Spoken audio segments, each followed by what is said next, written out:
Porque bem sabemos que a lei é espiritual, mas eu sou carnal, vendido sob o pecado. É só isso o texto, tá bom, queridos? Bem sabemos que a lei é espiritual, mas eu sou carnal, vendido sob o pecado. Eu queria convidar você a orar mais uma vez. A gente vem orando já, né, há 1 hora, mas eu queria convidar você mais uma vez para a gente orar, tá bom, queridos? Pai, em o nome do Senhor Jesus Cristo, nossa oração agora, Senhor, é por nós mesmos. Nós temos a necessidade de compreender, nós temos a necessidade de assimilar o ensino da palavra, Senhor. E por isso pedimos ao Espírito Santo que ilumine o nosso entendimento e que a palavra possa, de fato, alcançar o nosso coração. Em o nome do Senhor Jesus Cristo, Pai. Que o Senhor fale conosco, que o Espírito fale ao nosso coração, em o nome do Senhor Jesus Cristo. Amém e amém. Queridos, a gente vai... nós estamos praticamente começando uma outra sessão aqui, tá bom, gente? A gente vem pregando Romanos. Eu já falei a vocês que Romanos ele está dividido em 3 partes, do versículo 1 ao 6, e depois do 7 ao 13, sendo que o 13 é uma espécie de transição. Na verdade, alguns comentaristas dizem que vai do 7 ao 12, né, e o 13 já está iniciando uma nova sessão. Mas isso não faz muita diferença também não, tá? E depois, do 14 até o 25, nós temos a parte final desse capítulo. Eu considero provavelmente o capítulo mais profundo da Bíblia, de toda a Bíblia, porque Paulo traz aqui, querido, temas muito importantes e que são temas que a gente tropeça neles frequentemente. Tem a ver com a questão da lei, o papel da lei, a função da lei na vida do cristão. Nós sempre tropeçamos nisso, né?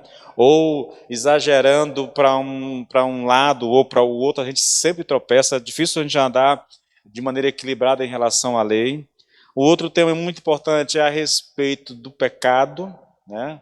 O pecado como quase como um ser que habita dentro de nós, que trabalha o tempo todo manipulando a própria lei de Deus a seu favor, nos escravizando, na verdade, nos afastando de Deus. Então a gente vem lidando com uma série de questões aqui que são muito importantes, querido, e que Paulo lança à luz. Olha, nós finalizamos a semana passada falando a respeito disso, e quando eu ministrei o versículo 13, foram 2 ministrações, né? Uma para expor o que Paulo diz lá, e a segunda para trazer um ponto que tem gerado muita polêmica no meio da igreja, muito debate, muita discussão, que é a identidade do homem que Paulo está falando ali naquela sessão, que vai do 7 até o 13, mais ou menos, né? Quem é esse homem? E aí nós apresentamos, né? A discussão gira em torno, esse homem é Paulo, né? Ele está falando dele mesmo, ou esse homem é algum tipo de eu imaginário que Paulo criou para poder trazer a doutrina, né? E aí se discute muito isso, e nós tratamos disso. Eu já disse a vocês a ideia, e aí eu estou falando do personagem que vai do 7 até o 13, tá bom, queridos?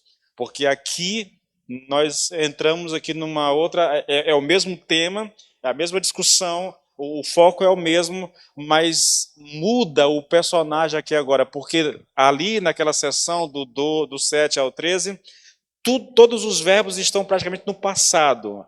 Ele está relatando uma experiência que passou. A partir de agora, esses verbos vêm para o presente, e aí gera-se uma outra discussão, né? De quem Paulo está falando agora. Lá eu disse a vocês que a melhor explicação que eu já ouvi, né, eu li muitos comentaristas, muitos estudiosos, e eles apresentam algumas ideias, e eu coloquei essas ideias aqui diante de vocês a semana passada, ponto por ponto, e disse a vocês, Paulo está pregando a respeito dele mesmo, Esse trecho é autobiográfico, né? Ele está olhando para uma experiência do passado.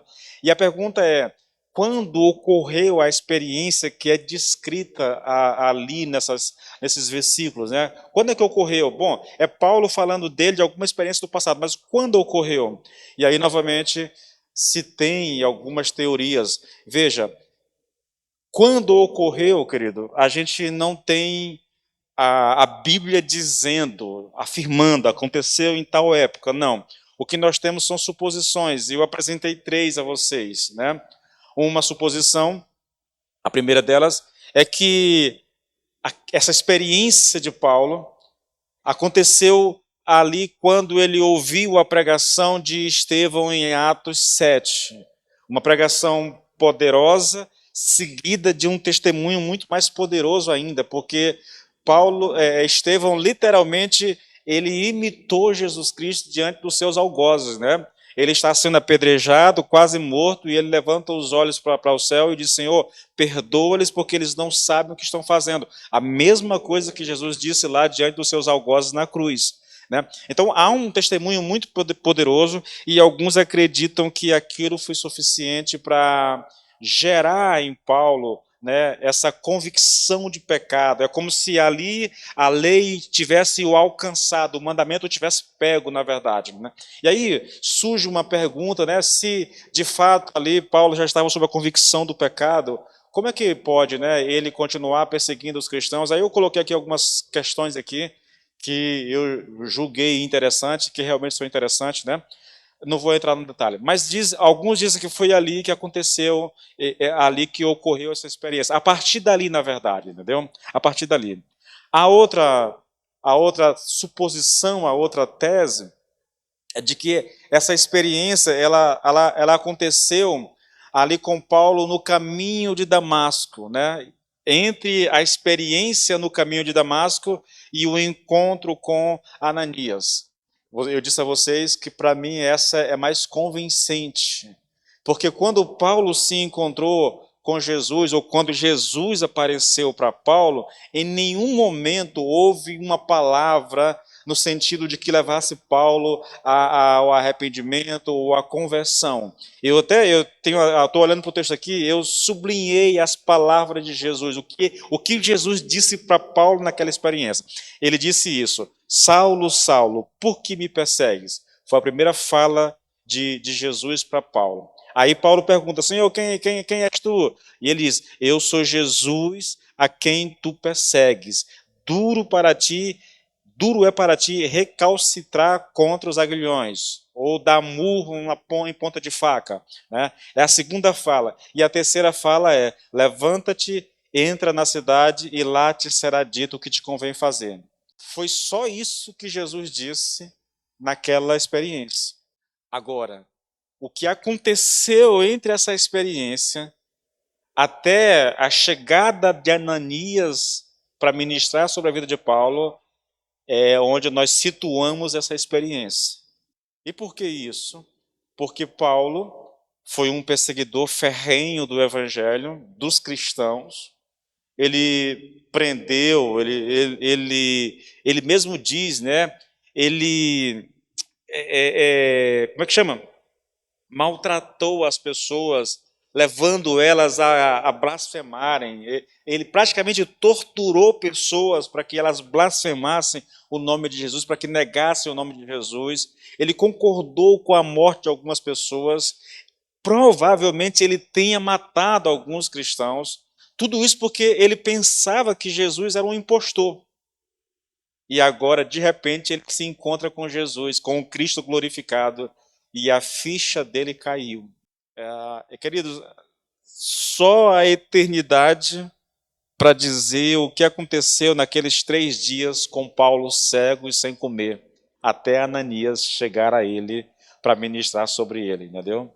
O dilema interno vivido por Paulo nesses 3 dias. E eu, sinceramente, de todo o meu coração, eu acredito que é mais fácil nós situarmos essa experiência descrita por Paulo, aqui dos versículos 7 até o 13, nesse contexto aqui, entre a aparição de Jesus no caminho de Damasco e o encontro de Paulo com Ananias, quando Ananias vem e impõe as mãos, Paulo é batizado, recebe o Espírito Santo. Tem prova disso? Não tenho, querido. A Bíblia se cala sobre isso. A outra alternativa, eu falei que são 3 teses, né? A outra diz respeito a experiência que ocorreu de Atos, começando em Atos 9, lá com o encontro com Jesus, mas que essa experiência continuou por 3 anos, que foi o tempo que Paulo viveu na Arábia, depois de convertido. Aí eu rejeitei essa ideia, né, e disse o porquê da rejeição. Bom, foi assim que nós finalizamos essa sessão. Agora, querido, agora nós vamos ler o versículo 14.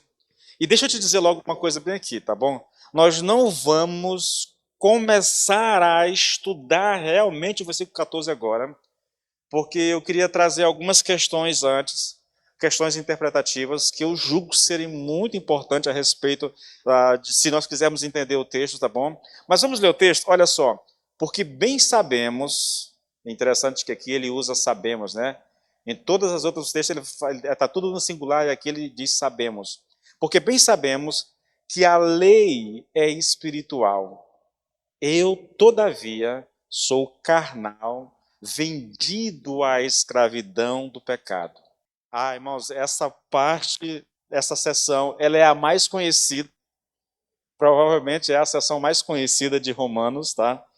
É com certeza a mais debatida, não há dúvida em relação a isso, entendeu? E o motivo aqui, novamente, queridos, é a identidade do homem citado pelo apóstolo durante essa sessão. Os verbos agora vão para o presente, não mais para o passado. Então não é a mesma pessoa mais, entendeu? Embora alguns estudiosos acreditem que se trata da mesma pessoa, penso que não, tá? O verbo vem para o presente agora, e a questão é de quem Paulo está falando aqui nessa sessão. Ele vai dizer coisas, querido, como essas aqui, olha. Eu vou repassar todas elas, mas olha só. Porque bem sabemos que a lei é espiritual, mas eu sou carnal, vendido sob o pecado, porque o que faço não aprovo, pois o que quero, isso não faço, mas o que aborreço, isso faço. E se faço o que não quero, consinto com a lei que é boa. De maneira que agora já não sou eu que faço isto, mas o pecado que habita em mim. Porque eu sei que em mim, isto é, na minha carne, não habita bem algum, e com efeito o querer está em mim, mas não consigo realizar o bem. Porque não faço o bem que quero, mas o mal que não quero, esse eu faço. Ora, se faço o que eu não quero, já não sou eu que faço, mas o pecado que habita em mim. Ele faz isso, mas ele está dizendo: acho então esta lei em mim, que quando quero fazer o bem, o mal está comigo. Porque, segundo o homem interior, tenho prazer na lei de Deus, mas vejo nos meus membros outra lei que batalha contra a lei do meu entendimento e me prende debaixo da lei do pecado que está nos meus membros. Aí vem o grito de desespero, né? Miserável homem que sou, quem me livrará do corpo dessa morte? E aqui um alívio. Dou graças a meu Deus por Jesus Cristo, nosso Senhor. Assim, eu mesmo, com entendimento, sirvo a lei de Deus, mas com a carne, a lei do pecado. É um texto difícil, sim, é difícil, principalmente quando a gente vai para o texto com um pensamento fixo. Paulo está falando dele, né? Ou Paulo está falando de algo, e aí a pessoa já vai para o texto. Eu vou já falar sobre isso, irmãos. Mas deixa eu colocar algo para ti. Existe, querido, aqui uma coisa interessante. Existem pelo menos 3 teorias a respeito de quem seja esse homem. Tá? E eu quero te mostrar um pouquinho de como funciona a história da interpretação, irmãos. É muito curioso isso. É muito legal, na verdade, estudar. Há um livro chamado A História do Cristianismo, onde o autor traz como é que vai surgindo os debates na história da igreja, e é muito legal a gente se dar conta de como é que ocorre, querido, como é que aparecem as interpretações, né? Aqui nós temos algo parecido. Primeiro, querido, há aqueles que dizem que aqui Paulo está descrevendo um homem não regenerado, tá? Um homem que está no seu estado natural, alguém que ainda não nasceu de novo, um não salvo. Essa é a primeira linha de interpretação. É um homem que não foi salvo ainda.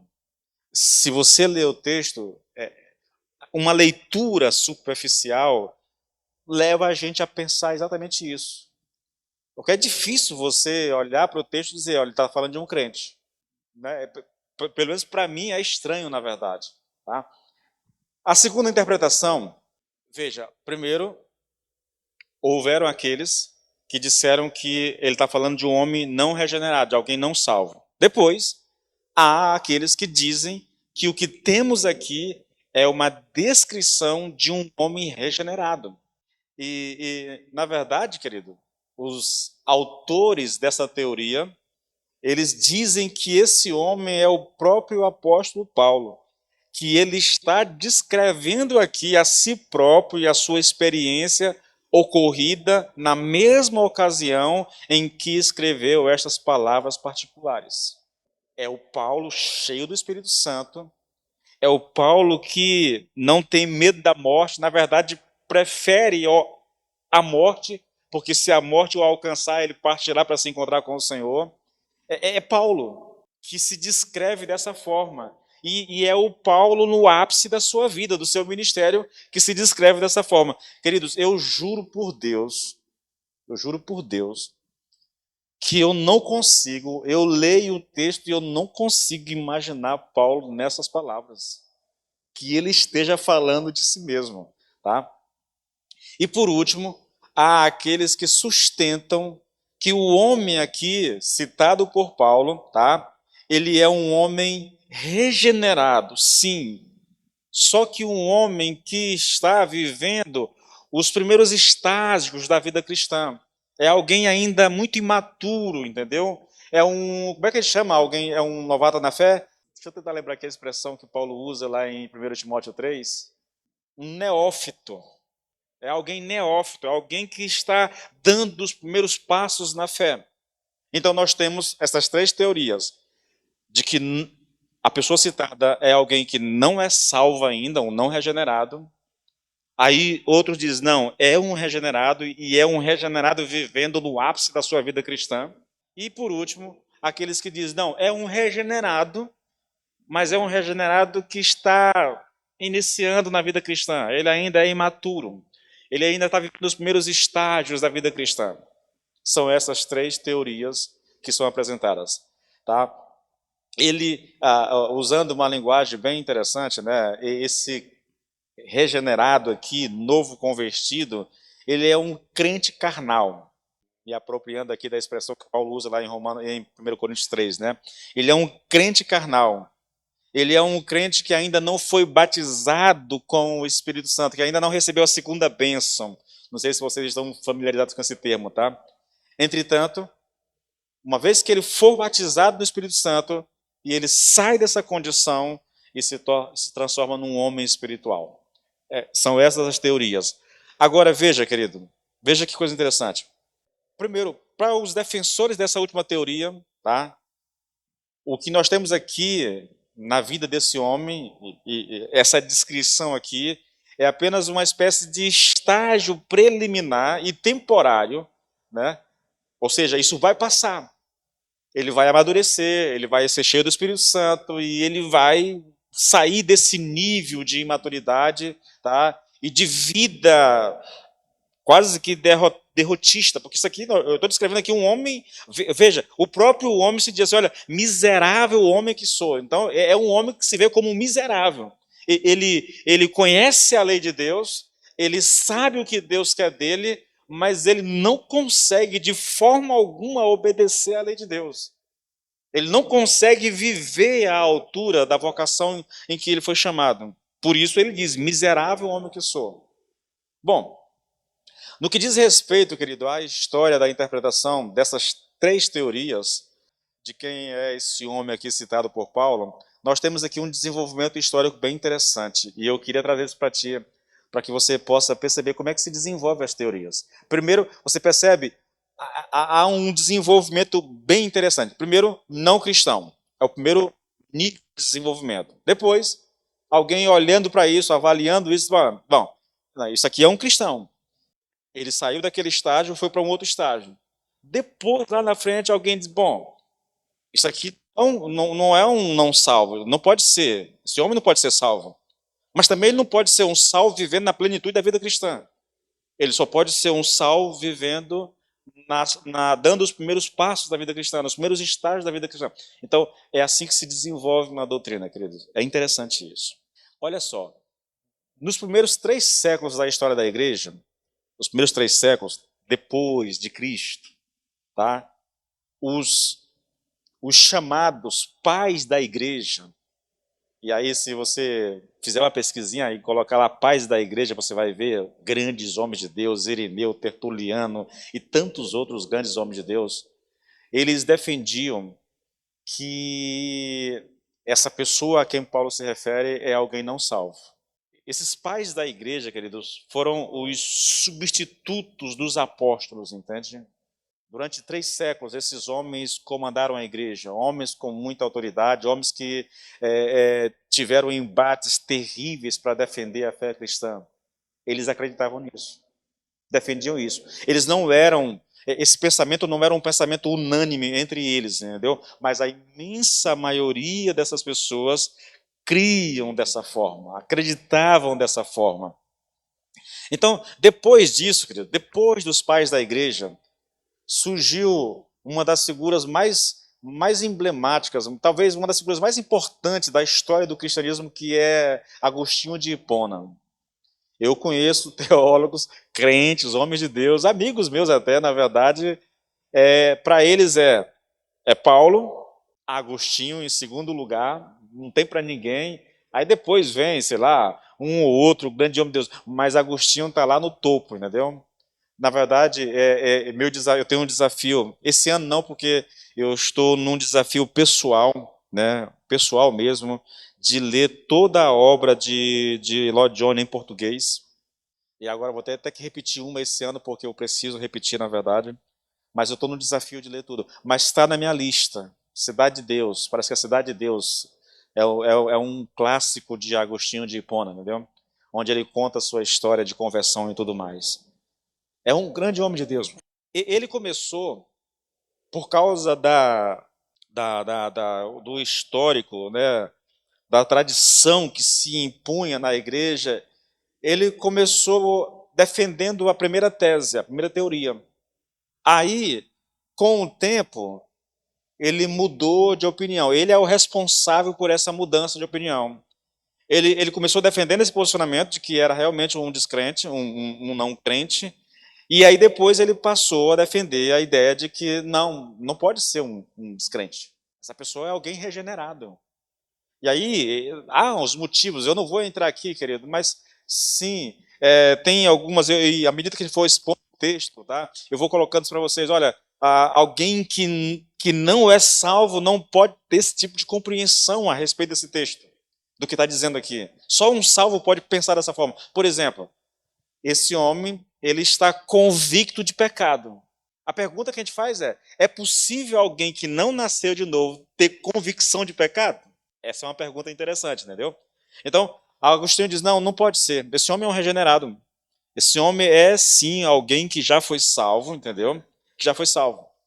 Essa teoria, querido, ela é defendida pelos teólogos, pela a reforma. Os teólogos da reforma, na sua imensa maioria, defendiam essa mesma teoria, herdaram isso e passaram a defender essa mesma teoria.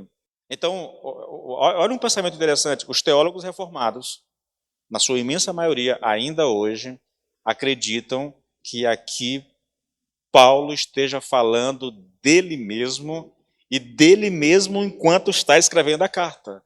Eu te desafio a ler, se você não quiser ler, coloque lá Romanos 7, Hernandes Dias Lopes, você vai ver ele defendendo com paixão, defendendo apaixonadamente a ideia de que esse homem é Paulo, e o Paulo enquanto escreve a carta. E ele dá lá os seus motivos para isso, entendeu? Não cita muito o texto, porque citar o texto vai complicar, mas ele dá os seus motivos de que é Paulo.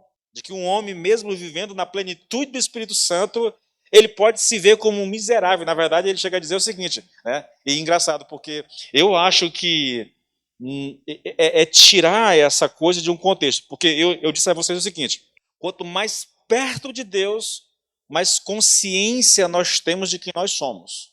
Até aqui, perfeito. Mas quanto mais perto de Deus, mais cheio do Espírito Santo, como era Paulo, ele bradar, miserável homem que sou, aí eu não entendo. O que eu quero fazer, eu não faço, o que eu não quero, eu faço. Eu encontrei uma lei do pecado em mim, eu estou debaixo do. Aí complica. Mas, sim, os teólogos reformados, na sua grande maioria, defendem exatamente o mesmo posicionamento de Agostinho. Tá? E, por último, surgiu uma terceira teoria, que é a teoria de que esse homem não é, ele é um cristão, mas ele não é um cristão plenamente desenvolvido, ele é um cristão imaturo. Alguém ainda mal instruído, alguém que está iniciando a sua vida nos caminhos do Senhor. Olha, querido, é interessante isso, sabe? Primeiro, porque os calvinistas, e os calvinistas são exatamente os teólogos reformados, eu vi alguém dizer mais ou menos assim, olha, nem todo reformado é calvinista, mas todo calvinista é reformado. São rótulos, tá? São rótulos. Os calvinistas reformados acreditam que esse cidadão seja Paulo, tá? E um crente nascido de novo. Os arminianos, na sua maioria, defendem a ideia de que esse cidadão ele não é crente. Hoje, pegando essa questão toda de interpretação, querido, nós temos, eu posso falar assim, teologicamente falando, a gente pode dividir o cristianismo brasileiro em dois grupos, calvinistas e arminianos. Isso é quase que uma regra, tá? Agora, veja que coisa interessante, né? Eu sei que a maioria das pessoas não tem e não sabem exatamente o que quer dizer ser calvinista e o que quer dizer ser arminiano. Eles não sabem definir isso, mas embora não saibam o que significa, teoricamente, essas pessoas elas estão sob a tutela ou do pensamento calvinista ou do pensamento arminiano. Não tem como fugir, querido. Essas duas teologias, elas dominam hoje o cristianismo brasileiro. Eu diria que o cristianismo mundial, entendeu? Aí nós vamos ter uma teologia mais liberal, alguma coisa nesse sentido, mas isso no Brasil é muito fraquinho. Tá? No Brasil, talvez nos Estados Unidos, na Europa, isso seja um pouco mais forte, mas no Brasil, as teologias que dominam o pensamento cristão é a teologia calvinista ou reformada, tá? E a teologia arminiana. Então você percebe que há esses dois pensamentos. Ele é um cristão, ele não é um cristão, domina esse pensamento a respeito de quem seja esse homem. Olha só, queridos, que coisa. Eu tenho aqui uma coisa interessante. Eu, particularmente, eu me identifico com a teologia reformada, tá bom? Não consigo, não consigo, de forma alguma, me identificar com a teologia arminiana. Não dou conta, tá? Não dou conta. Considero o pensamento calvinista, embora eu não goste de rótulos, você nunca vai me dizer assim, eu sou um reformado, eu sou um calvinista. Não gosto. Embora a gente não pode, quem é estudante da Bíblia não pode fugir desse negócio. A gente sempre tem uma escola com a qual nós nos identificamos mais, tá? Não tem essa coisa de independência absoluta. Eu não quero saber do calvinismo, eu não quero saber do arminianismo, eu vou criar a minha própria teologia. Não existe isso, querido. Não existe. Nós sempre vamos cair numa dessas duas escolas teológicas, tá bom? Ou a calvinista ou a arminiana. Isso é um fato, tá? Isso é um fato. Agora, mesmo sendo simpático, e se você me perguntar, pastor, entre calvinismo e arminiano, calvinismo, não tem nem conversa, tá? Eu não concordo com o pensamento calvinista e reformado a respeito de quem seja esse homem. Repito, irmãos, eu leio o texto, eu olho para as palavras e eu não consigo imaginar Paulo aqui. Eu não consigo imaginar um cristão vivendo na plenitude da sua fé nessa situação, querido.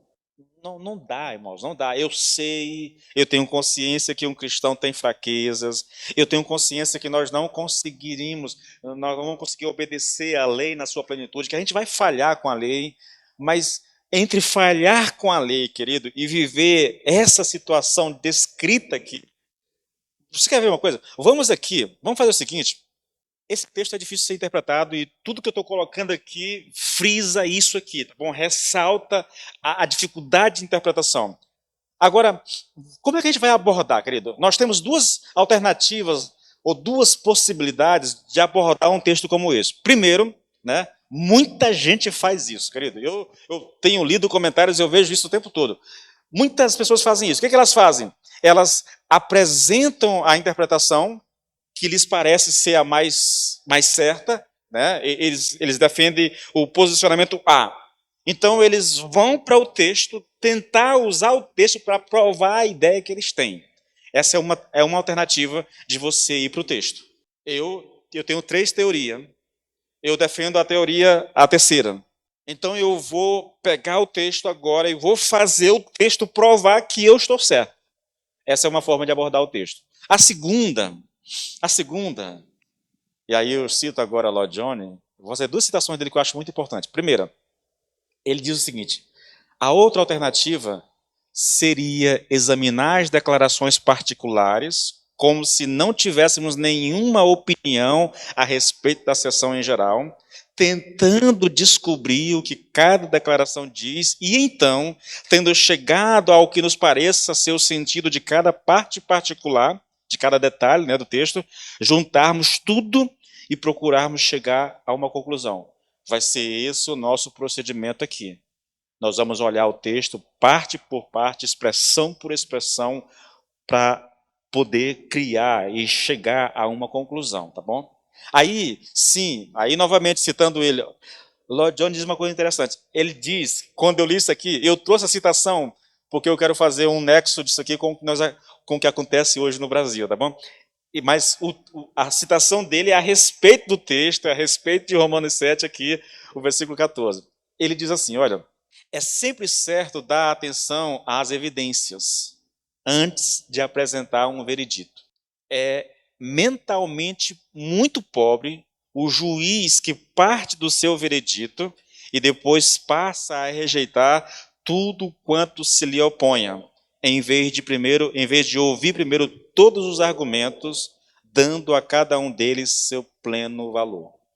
Por que isso aqui me chamou muita atenção? Porque eu ouvi o ministro lá, Alexandre de Moraes, dizendo o seguinte: todo mundo que participou do ato, mesmo que não tenha quebrado nada, é culpado. Ele é um juiz, querido. Um juiz não pode dar a sentença e depois ouvir o que as pessoas têm a dizer, entendeu? Foi o que ele fez. Todo mundo culpado, vai todo mundo preso, sem que ninguém tenha sido julgado, sendo que nenhuma evidência tenha sido olhada, ele sentenciou todo mundo. Na verdade, tem sido assim que funciona a justiça no Brasil agora. Primeiro nós condenamos, depois você vai ouvir a pessoa. Lamentavelmente, querido, lamentavelmente. Assim, muitos teólogos têm agido. Muitos estudiosos da Bíblia vão para a Bíblia com essa mentalidade. Eu creio que seja assim, e aí eu vou pegar o texto e vou fazer o texto confirmar aquilo que eu creio. Está errado esse tipo de procedimento em relação à interpretação bíblica. Assim como está errado o tipo de comportamento de um juiz que primeiro sentencia a pessoa, depois vai ouvir as pessoas. Bom, querido, vamos olhar para o texto? E eu quero dar apenas uma olhada geral. Sabe aquele olhar de cima? É como olhar a floresta de cima, entendeu? Nós vamos dar uma olhada nesse texto de maneira geral. Só isso hoje, para a semana que vem, a gente entrar na floresta de verdade, tá bom? Então vamos ver. Olha só. Eu vou pontuando a vocês aqui o que está acontecendo nesse texto, tá bom? Paulo, em primeiro lugar, versículo 14, Paulo faz uma declaração geral a respeito da condição desse homem, da condição e da posição desse homem, seja ele quem for, seja ele um descrente, seja ele crente na plenitude da sua vida, ou seja ele um crente no início da sua vida. Não importa quem seja. Ele faz uma declaração geral a respeito da condição e da posição desse homem. Qual é essa declaração, querido? Pois bem sabemos que a lei é espiritual. Eu, todavia, sou carnal, vendido à escravidão do pecado. Ele está descrevendo a condição e a posição desse homem. Ele é carnal, vendido à escravidão do pecado. Eu já começo perguntando, eu posso dizer que um crente nascido de novo é alguém que é vendido à escravidão, que está sob a escravidão do pecado? Pergunta interessante. Bom, ele faz a sua declaração. Agora, ele vai explicar de maneira prática a condição e a posição desse homem. Ele vai mostrar como é que é isso na prática, no viver diário. Versículo 15. Olha, querido, porque o que faço, não aprovo. Pois o que quero, isso não faço. Mas o que aborreço, isso faço. O que Paulo diz aqui nesse versículo 15, no versículo 15, querido, é a maneira como o homem do versículo 14 vive. O homem carnal que vive sob a escravidão do pecado é o homem que não aprova o que faz. E por que ele não aprova? Porque ele não consegue fazer o que ele quer fazer, aquilo que ele sabe que é o certo a fazer. Mas ele faz aquilo que aborrece. Isso é o homem vendido sob a escravidão do pecado, o homem carnal, vivendo na prática. Ele sabe o que quer fazer, ele sabe o certo, mas ele não consegue. Nos versículos, veja, ele descreveu a situação, ele mostrou como é que se vive na prática essa situação.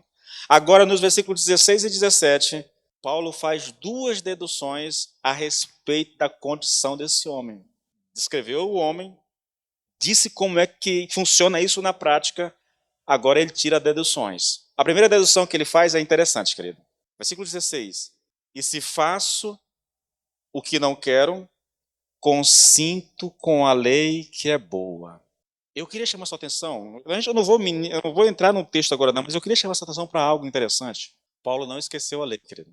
Todo o capítulo 7 é para defender o ensino dele a respeito da lei.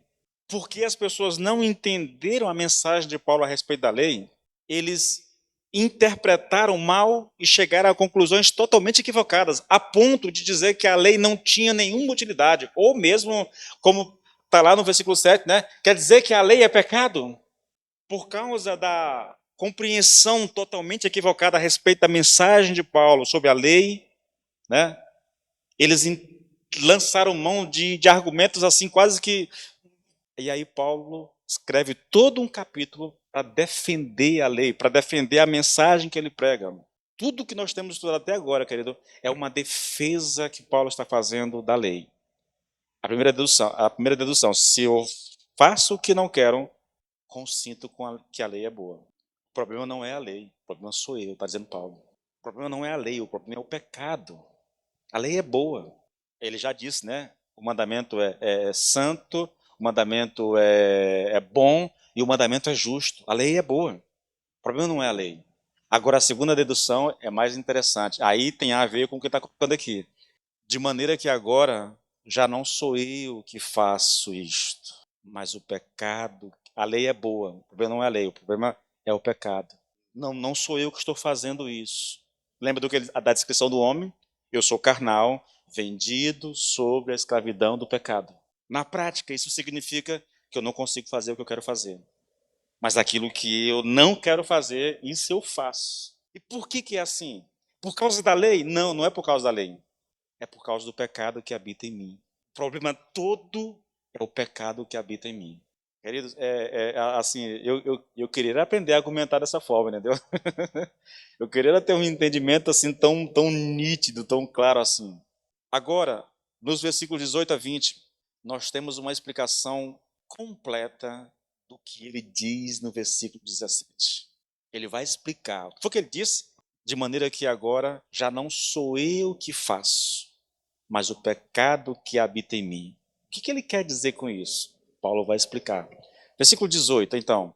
Porque eu sei que em mim, isto é, na minha carne, não habita bem algum.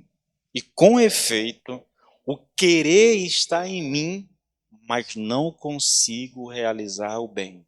E aí ele vai dizer por que que ele não consegue. Porque não faço o que quero, mas o mal que eu não quero, esse eu faço. Aí ele termina dizendo: ora, se eu faço o que não quero, já não sou eu que faço, mas o pecado que habita em mim. Ele está praticamente repetindo o versículo 17 aqui. O nosso drama, querido, eu falei bastante sobre isso. Eu lancei um vídeo hoje colocando essa questão. O nosso drama como ser humano é porque a gente foge daquelas partes da Bíblia que são desagradáveis quando a gente ouve.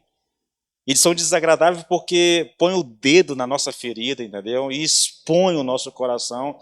Aí nós evitamos essas coisas, nós não queremos ouvir essas coisas, nós queremos ouvir aquilo que é agradável a nós. Por causa disso, nós estamos, de alguma forma, nos privando de uma mudança, e de uma mudança benéfica, de uma mudança para o bem, entende? É como o paciente, eu estou sentindo uma dor ali, um aperto no coração, mas eu não quero ir ao médico porque eu tenho medo do médico dizer que eu estou para infartar, que eu tenho que fazer uma cirurgia. Então eu fico ali sofrendo, mas não tenho coragem de ir, eu não quero ouvir o que o médico tem para me dizer. É mais ou menos assim que a gente vive com relação ao pecado, querido.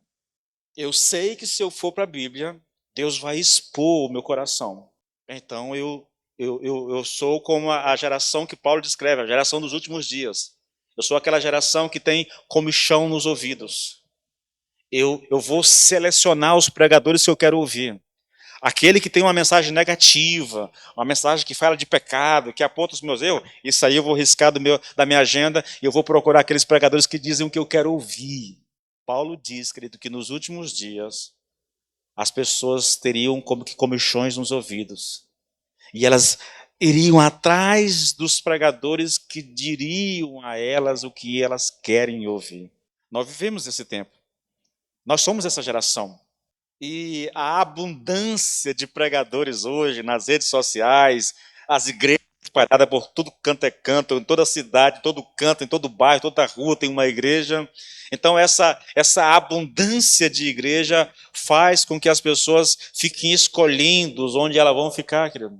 Se a mensagem é desagradável, eu não fico aqui, entendeu? Eu vou para outro lugar. Está aqui Paulo dizendo, o problema é que o pecado habita em mim. Agora, nós temos algo mais interessante. No versículo 21, aqui nós temos uma espécie de segunda declaração geral. A primeira foi lá no versículo 14, tá bom? É uma espécie de segunda declaração geral e ela é muito parecida com a citação lá do versículo 14. Entretanto, nessa declaração, nós temos um acréscimo feito à luz de tudo que ele disse aqui nesses versículos anteriores, do 15 até o 20. A ideia é mais ou menos a seguinte, querido. Paulo faz uma declaração, lá no versículo 14, e depois ele explica de maneira prática o que ele quis dizer com essa declaração. Depois ele faz as deduções a respeito dessa situação. E por último ele explica e expõe as deduções. Agora, à luz de tudo isso, ele lança uma segunda declaração. Qual é a declaração? Versículo 21. Acho então esta lei em mim, que quando quero fazer o bem, o mal está comigo. Primeiro, ele chama aquela situação que ele estava vivendo lá de carnal, vendido sob a escravidão do pecado de lei. E segundo, ele diz que o pecado não é mais está em mim, o pecado está comigo. Feita a declaração, irmãos, eu não vou explicar não, tá bom? Provavelmente nós vamos estudar palavra por palavra disso aqui tudo, querido. Feita a declaração, ele vai explicar o que diz. O que ele quis dizer quando ele diz que ele acha essa lei nele, né? E qual é a lei? Que quando eu quero fazer o bem, o mal está comigo. Agora ele vai explicar o que ele quis dizer com isso. Por quê? Porque junto, né? É a explicação de alguma coisa. Porque segundo o homem interior, tenho prazer na lei de Deus, mas vejo nos meus membros outra lei que batalha contra a lei do meu entendimento. Parece aqui, só olhando o texto, tá? Eu não quero, mas parece que o homem interior aqui, ele chama de lei do entendimento. Porque segundo o homem interior, tenho prazer na lei de Deus, mas vejo nos meus membros, está falando do corpo em si, dos membros que ele tem, tá? Vejo nos meus membros outra lei que batalha contra a lei do meu entendimento. Parece uma citação em relação ao homem interior. E me prende, essa outra lei que está nos meus membros, me prende debaixo da lei do pecado que está nos meus membros. Então ele é um prisioneiro. Ele é um prisioneiro. Paulo está se descrevendo como um prisioneiro. Se é o Paulo vivendo na plenitude da sua vida, ele está dizendo: eu sou um prisioneiro da lei do pecado. Eu estou debaixo da lei do pecado, eu estou debaixo do pecado. E por causa disso, dessa conclusão, olhando para essa situação, vendo o que está acontecendo, esse homem entra em desespero e grita: miserável homem que sou, quem me livrará do corpo desta morte? E ele olha para a situação, ele vê o estado em que está, ele é um prisioneiro. Veja, querido, vejo nos meus membros outra lei que batalha contra a lei do meu entendimento e me prende debaixo da lei do pecado que está nos meus... Então, ele é um prisioneiro dessa lei do pecado. E porque ele se vê, porque ele se deu conta que ele é um prisioneiro, então ele grita desesperado: miserável homem que sou, quem me livrará do corpo dessa morte? Eu pergunto para ti, querido, isso descreve Paulo? Isso aqui é Paulo cheio do Espírito Santo? Irmãos, eu tenho muita dificuldade com isso. Quando a gente chega no versículo 25, nós temos uma exclamação de alívio. É uma exclamação: dou graças a Deus por Jesus Cristo, nosso Senhor. Quando nós chegarmos lá, eu vou explicar isso aqui, porque muitas pessoas entendem equivocadamente esse texto, chegam a conclusões equivocadas por causa disso, tá? Mas ele dá é uma expressão de alívio. Dou graças a Deus por Cristo Jesus, nosso Senhor. E aí ele fecha com uma conclusão dizendo: assim que eu mesmo, com o entendimento, sirvo à lei de Deus, mas com a carne à lei do pecado. Não termina bem, querido. Não termina bem. E esse é um dos motivos pelos quais eu tenho dificuldade de admitir que Paulo esteja falando aqui dele mesmo, de um crente vivendo na plenitude da sua vida cristã. A questão é, querido, não importa exatamente quem é esse homem. Não importa, irmãos. Eu não sei por que na teologia as pessoas se dão a tanto trabalho, entendeu? Talvez facilite. Vocês vão ver, quando nós chegarmos à conclusão em que eu for falar quem é esse homem, vocês vão se chocar até. Mas não importa exatamente, querido. O que importa é a descrição que ele faz. O que importa para Paulo aqui não é a sua experiência ou a experiência desse homem. O que importa é a lei. Qual é o papel da lei? Qual é a função da lei? Qual é a relação da lei com o cristão? Como é que nós podemos relacionar lei e cristão? Essa é a questão de Paulo. Todo o texto, toda a intenção de Paulo com o texto é apenas, querido, apontar a nós o papel da lei. O drama nosso é que nós tiramos isso, nós eliminamos o propósito central do capítulo e nos focamos em quem é o homem, e nós vamos tentar provar que o homem é aquele que eu disse que era, entendeu? Eu vou pegar o texto, eu vou fazer contorções com o texto, eu vou fazer o texto dizer aquilo que eu quero para provar que eu estou certo. Isso é perder de vista completamente, querido, o que está sendo ensinado. Para finalizar essa questão, queridos, eu vou dizer algo a vocês que eu julgo ser muito interessante. Quando a gente vai para a Bíblia, para ler a Bíblia, para estudar a Bíblia, precisamos ter muita humildade e não chegar no texto com um posicionamento firmado e, a partir do posicionamento que eu tenho, tentar provar isso com aquele texto. É perigoso isso, querido. É por isso que as pessoas chegam a interpretações tão absurdas a respeito da Bíblia.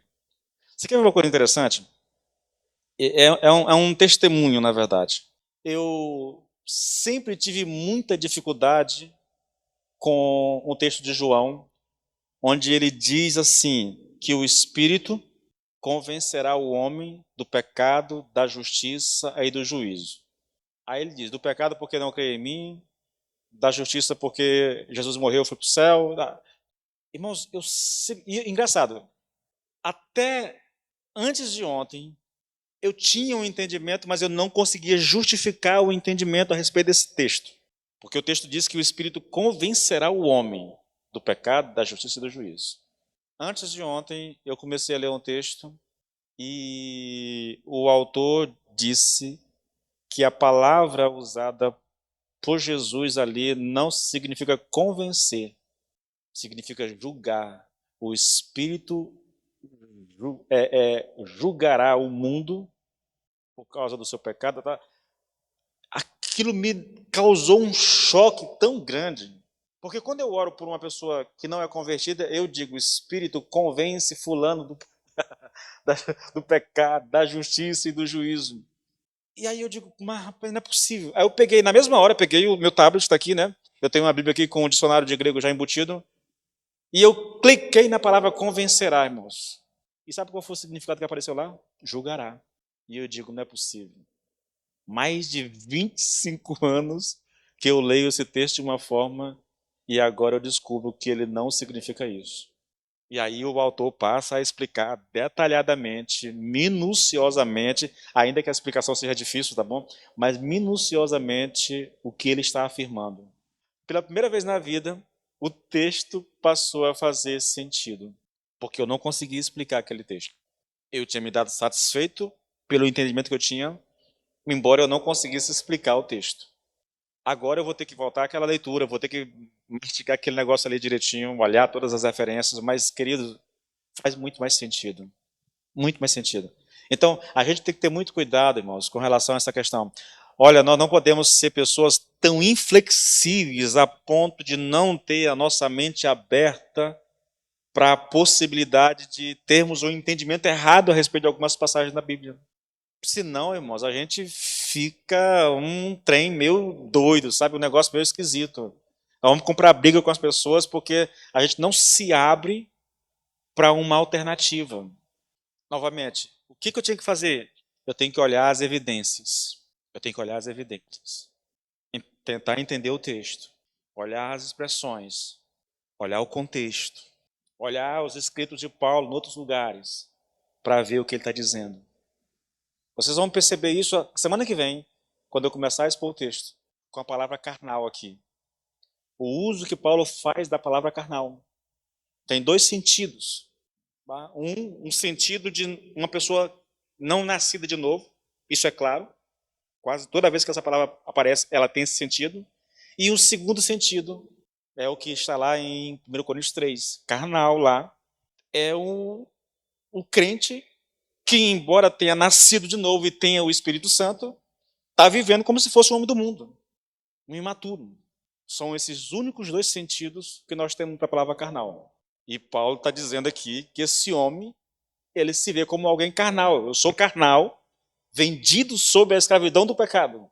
Então, como é que eu posso aplicar a Paulo o carnal no sentido de não ser crente, ou o carnal no sentido de ser uma pessoa crente, mas que está vivendo como se fosse um mundano? Nenhum dos dois faz sentido se eu aplicar isso a Paulo. Ah, querida, nós temos muita coisa para aprender, irmãos. E eu gostaria que houvesse em vocês curiosidade, irmãos. Quando eu começo a estudar essas coisas assim, meus olhos começam a brilhar, irmãos, porque para mim são revelações, são textos esclarecedores demais que fazem sentido, sabe? Aí você olha para o texto e diz, e agora eu entendi o texto. Agora eu posso falar do texto, porque agora eu entendi o texto. E eu espero que isso faça sentido para vocês. Na verdade, eu espero que vocês tenham esse mesmo desejo e essa mesma curiosidade de aprender, querido. Porque nós temos muita coisa para estudar a partir da semana que vem, tá bom? Mas vai ficar para a semana que vem. Vamos nos colocar de pé, querido? Vamos encerrar esse momento? Vamos orar ao Senhor. Senhor, nós oramos a Ti. Louvamos e bendizemos o Teu nome, Senhor. Damos graça porque temos o privilégio, Senhor, e temos a oportunidade de estudar a Tua Palavra, de gastar tempo, Senhor, estudando a Tua Palavra, aprendendo com a Tua Palavra, Senhor. Que o Espírito gere fome cada vez mais no nosso coração, Senhor. Cada vez mais o desejo pelo conhecimento da palavra, Senhor. No nome do Senhor Jesus Cristo, Pai. Que haja esse desejo profundo no nosso coração, Senhor, de entender o que está escrito, de aprender realmente aquilo que o Senhor está ensinando através da palavra, no nome do Senhor Jesus, Pai. E quanto mais fome, Senhor, meu Deus, houver no nosso coração, que o Senhor possa nos saciar, em o nome de Jesus Cristo. Amém e amém.